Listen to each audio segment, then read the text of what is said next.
All we're trying to do here is just to normalize eating insects.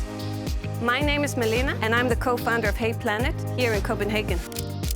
Insects can help fight climate change because they're very sustainable to produce. They're full of iron, B12, essential amino acids. I realized I've never seen any food like this before.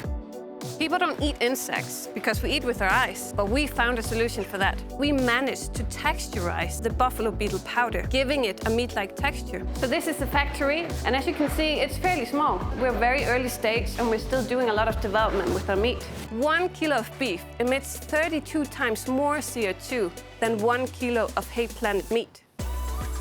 So we're going to invite people to actually try our skewers. I find it a bit challenging.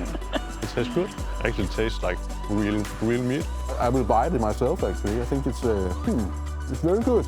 Sustainability means the world to me, because behind that word, there's a lot of things that we need to solve. Creating Hey Planet gave me a purpose. I'm actually able to do something about the problem.